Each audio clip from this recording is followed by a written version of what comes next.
Hi everyone, welcome back. I've got a requested video to do for you today, and I just want to apologise to you, Laura, for it taking me so long to film this.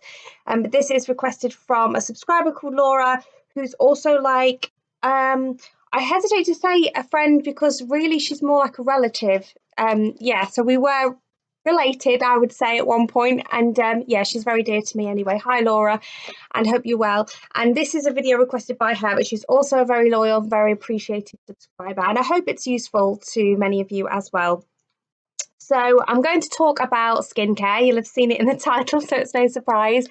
And I just want to say, this is what I do, but I don't have training, I don't have qualifications. And if you want some more real in-depth opinions and information, I actually would recommend somebody, a Gemma from Pampered Wolf. I'll link her in the description box. I watch her videos and she knows her stuff. So if I had an issue or a problem, I would probably refer to her channel for the information. So I hope that's helpful as well. So I'm going to make a start. So first of all, we'll go with makeup removal. Now, I would consider myself, I suppose I should set some ground actually. I would consider myself to be a normal skin type, although I can err on the side of dry sometimes.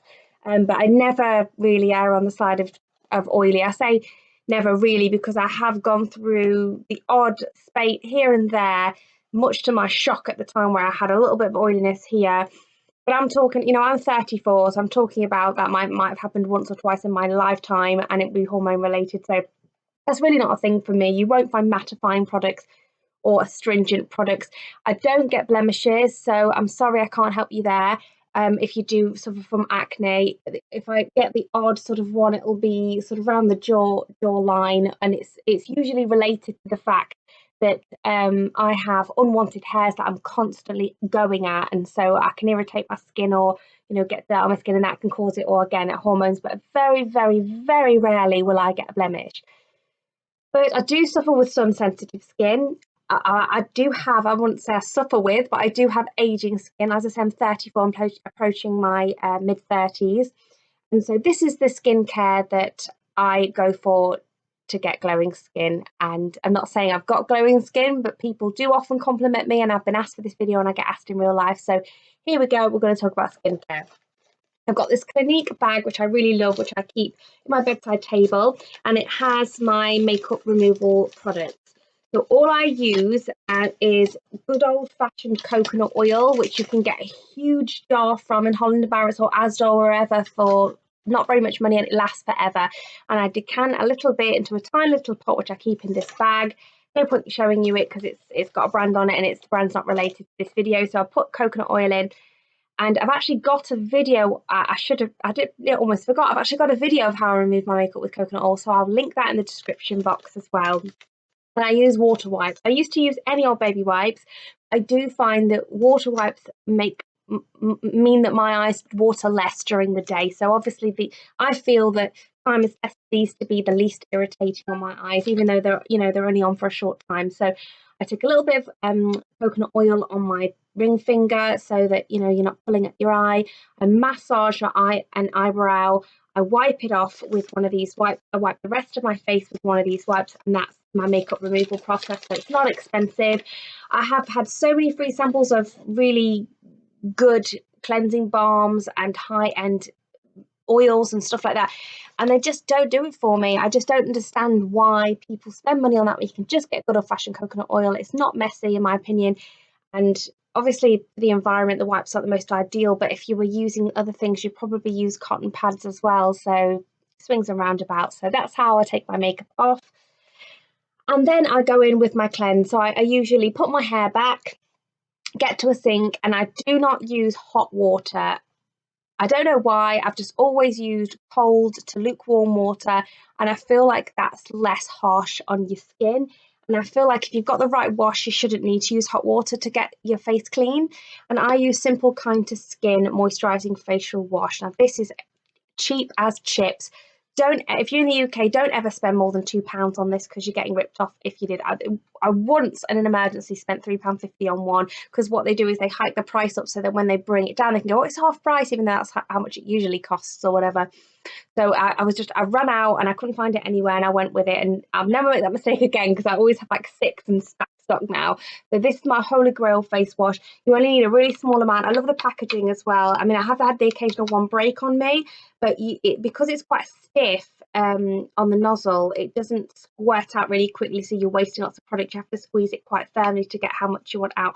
And I literally use the equivalent of about 2 or 3 pea-sized amounts in the evening, and then 1 or 2 pea-sized amounts in the morning when I wash my face.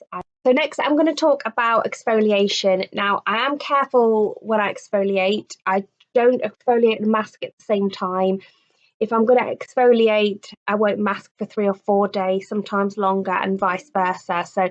But I do use good old-fashioned St. Ives scrub. Now, this is the blemish control. I don't like this one. I bought it by accident. I like the invigorating one. So get the invigorating one, not this one, unless of course you suffer with blemishes. I couldn't say if this helped with blemishes or not, because as I say, I don't have them, but I do prefer the invigorating one, and I absolutely love it. I am absolutely convinced that the reason why I don't have lines in my forehead at 34, I think it's hereditary as well, because my mum doesn't really have them, and I've got a lot of surface for my skin to stretch over because my forehead's so big, so as my husband tells me, so it's probably that as well.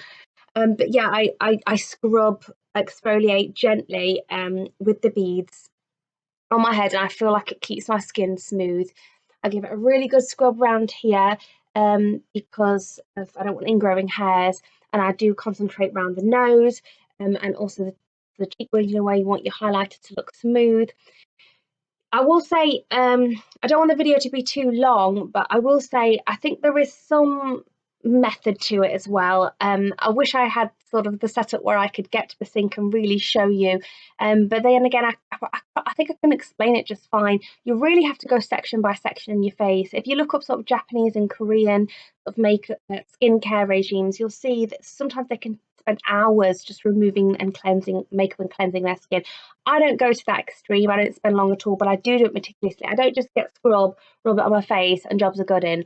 What I'll do is I'll splash my face with water so my face is damp. I'll pat it with a towel so that the water is not going to water down the granules in the exfoliator too much. And then I put 2 pea-sized, well, that's not true. I probably put a blob this size, if that helps. Sort of, how would you describe that? Less than a satsuma, more than a grape. So let's say 2 grapes of a size. And I'll rub it between my fingers, and I really, really concentrate on each individual area. So I'll go above my eyebrows, between my brows, I'll come up, I'll go up my hairline here because I don't want to get like little bumps around there, round to the temples, but more gently there, under the eyes, I'll go round the nose, on the end of the nose, both directions, make sure I'm doing both in the crease, both directions, top lip, here any smile lines, around, I put my lips out, and I really get the corners of my mouth there, and I go over my lip, the edge of my lips as well, my lips if I feel like it, this corner here where you can get congested, this corner here, then I go like that, and I do both directions like that, and I do on the chin this way, underneath my chin, round the jawline, underneath my ears, go round here on my face, on the fronts, and then I just go like that, and then wash it off. So it's really funny because I pretty much do that exact same thing every time I exfoliate. I swear down, try it, because you'll get every surface and your skin will feel so smooth and so lovely. So just try that if you're in any doubt. Okay, so I'm next, excuse me. I'm next going to go on to toners. Now, toners is something I've been laxy-daisy about in the past few years, but I've been doing a project plan. If you're interested, I'll link it again in the description, loads of links.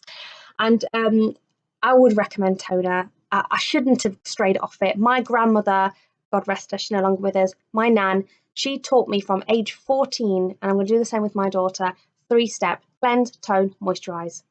She taught me those 3 steps, and I've lived by them, and I feel like starting young and maintaining it is really something that's helped, because it's better to prevent a problem than to correct one, if that makes sense. So I'll show you the toners I use. The toners is something that I will switch up to keep things interesting. I always use my Simple and my St. Ives and my coconut oil. They never change. The only times I would ever use exfoliating and cleansers otherwise is if they've been sent to me, for free.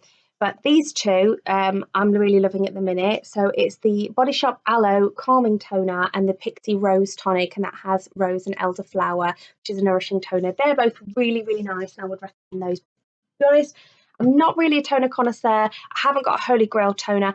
That is the one part, like I say, of my skincare, which I do try and mix up just to keep things interesting, if you will. So if we go on to moisture then, and I will say one more thing as well about the toner, do let it dry if you can before you go in with your moisturiser. So I've changed things over the past 6 to 12 months because of accommodating my aging skin. And the things that I've changed is I've always used on and off throughout the years, but I started my early 20s with this. It's the Clinique Dramatically Different Moisturising Lotion Plus. Now this is the original, the lotion, not the gel version. And I know now you can buy them more expensive where they have like capsules that you put in for each one. So if you've got like an aging concern or a blemish concern, I don't agree with them. It's not I don't agree with them, but I think the best thing you can do is to buy the original lotion, and whatever problem you've got, find a product that helps you and mix them together yourself. Because I feel it's the same about the new versions of that as I do, I suppose, about shampoo and conditioner in one. What you save in time, you lose in body. I think Clarissa explains it all once said when I was little. So yeah, I just think you should just do it yourself.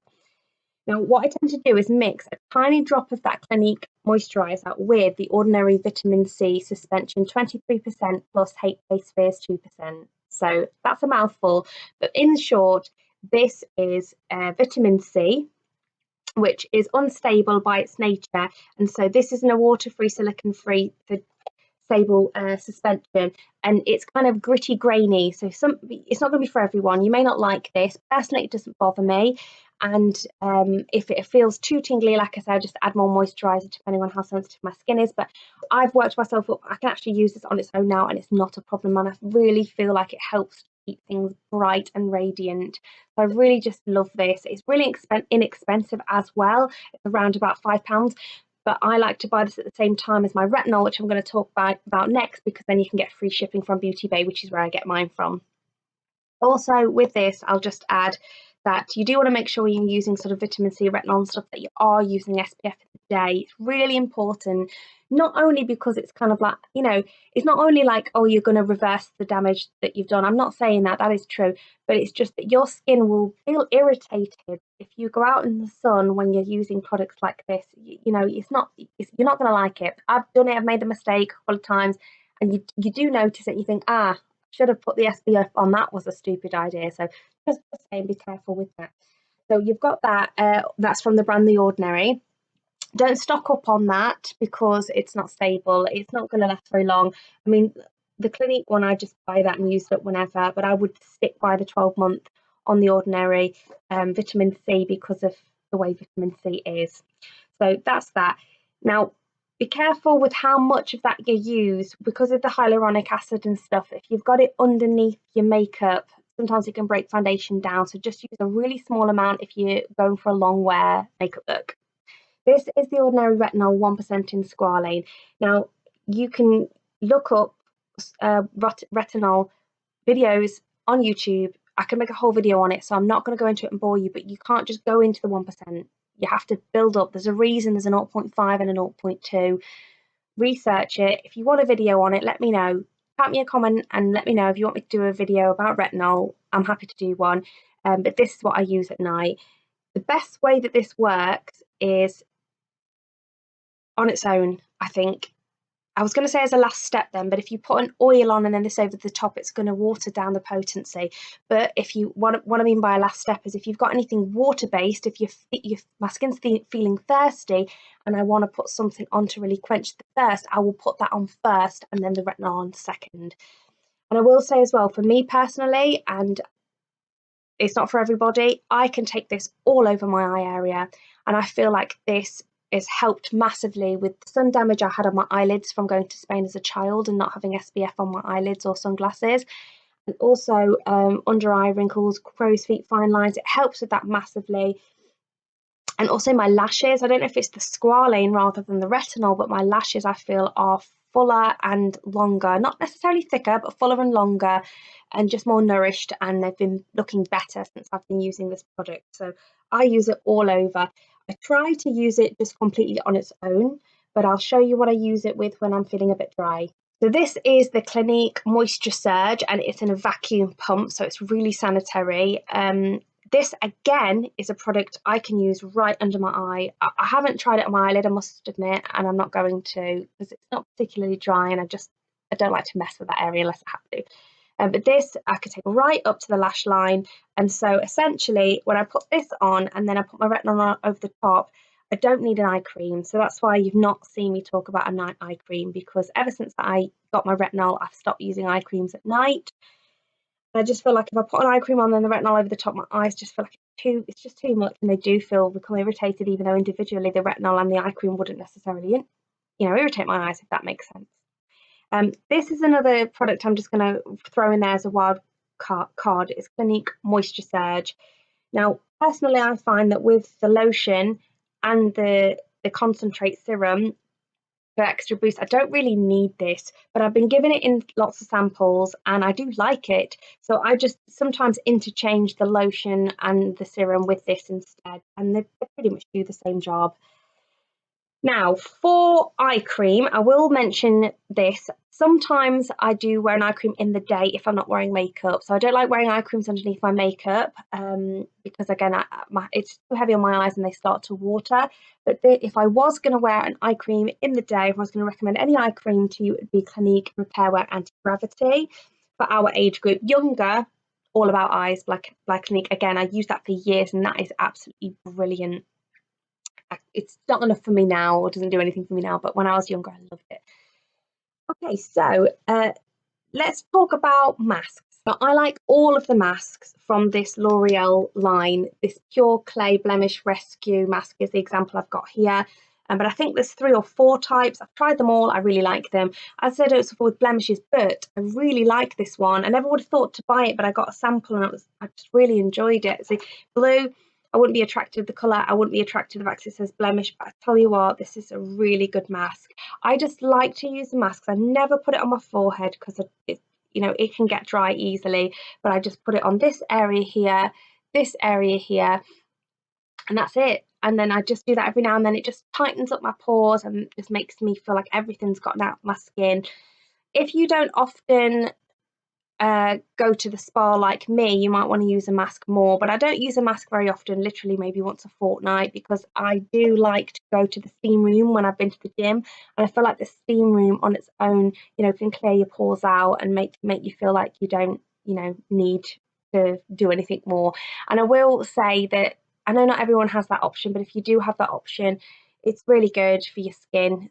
I really swear down by steam, which is another thing that I've always done as well. Or even before I was able to, have it in with my monthly subscription at my gym, I used to, when I was younger, go every sort of like 4 to 6 months. I used to go on a spa day with my partner at the time's mum, which was fantastic. Really great memories of that.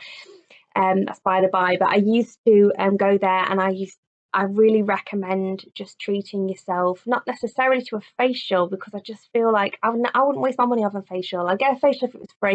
I wouldn't waste my money on it. And that's not getting it professionals, because I'm sure you know a lot more than me. But I just feel like if you've got your own routine hands down, you shouldn't need that one-off sort of like expensive rescue treatment.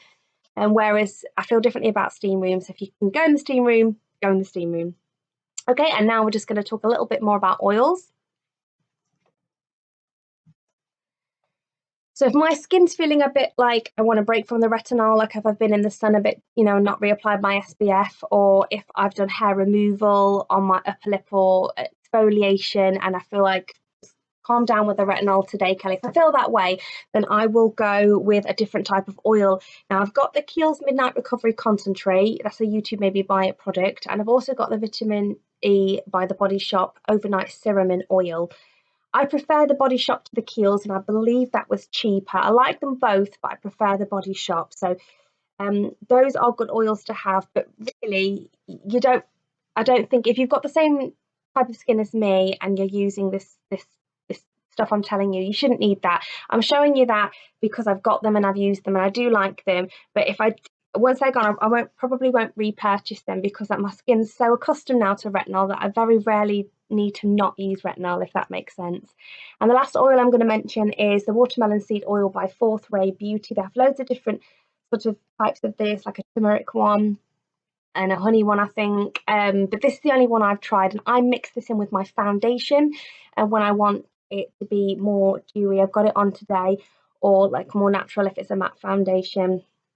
Depending on what my skin's doing, what the weather's like, I like to mix this in with my makeup. So I thought I'd give it an honourable mention because it is a skincare brand and a skincare product. So I don't put it on its own, I mix it in with my makeup, but that is something I've been really, really enjoying. In the field of sprays, I have tried Mac Fix Plus. I can literally never say that. And I'm trying to think, I've tried a couple from Superdrug, I've tried one from Clarins. My favourite one, which I think is most cost effective, is the Clinique Moisture Surge. This video is not sponsored, by the way. I just like Clinique skincare. I like this the best because when you look at how much you get for the price, it's actually not that bad, because I really like the Pixie ones as well, but they're quite expensive because you get less than the 125 millilitres what you get in here, and it's £18, whereas this, you get quite a lot. I like to use this to wet my brushes before I put eyeshadow on, but I also use it mainly as a last step. So people say about Fix Plus by MAC being really good for that, and it is, but that's got glycerin in, and I don't think this has glycerin in. But I find anyway that sometimes if my skin's not dry, Fix Plus can give me a tacky feeling. This doesn't have that. It's so close to just water, but just feels really plumping and hydrating. So I really recommend that. And the product I've been spraying over the summertime, which I find to be really hydrating, gives you a beautiful glow, is the Bronzing Water Face Mist by Saint Tropez, and that's the Self-Tan Purity. So this is quite pricey, and I actually have used quite a lot of it. I think it was about £20 thereabouts. And personally, to keep my face matching my body when I'm self-tanned, I do have to use this once or twice a day. So it's not like a false tan where you can spray it on, it gives you a glow, and then it's still there 3 days later. You have to keep it topped up, especially if you're following a good skincare regime, because you're gonna be washing it out of your pores, and you're going to be washing it off. If you're exfoliating, it's going to come off, etc. But I do recommend that, and I do really like it, and it's the only self-tan product I've ever used on my face that doesn't irritate my eyes. So usually if I put false tan on my face, I get blemishes and breakouts, and even if I put it up to here, it'll still irritate my eyes. That I can spray over my eyes, over my face, no irritation at all. And in fact, let me just quickly show you the SPF I use, because for that same reason, I use this because I can take it all over my eyes. It's the only SPF I've ever found that I can take over my eyes, and this is Aven SPF 50 Fluid Dry Touch. So that is really, really good. I highly, highly recommend that, and that doesn't break down your makeup on top as well. It's not oily, greasy. A lot of SPF say non-greasy, and you're like, rubbish, it's greasy. That is actually non-greasy, and I highly recommend that one. And the last honourable mention I wanted to make was regarding micellar water. So I've got a Garnier micellar water here. I haven't tried Bioderma, to be fair, so that might be better for me.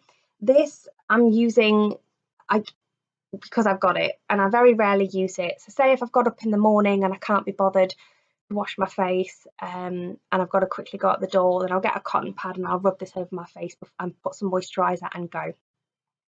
I also use this, say, on an evening if I've not worn makeup that day. So I might put this over my face instead of washing it if I've got no makeup to take off, and then put on my evening skincare. But I do avoid it because I actually don't find it very gentle. And I've tried the one that's for sensitive skin with oil, and I found that less gentle than this original one.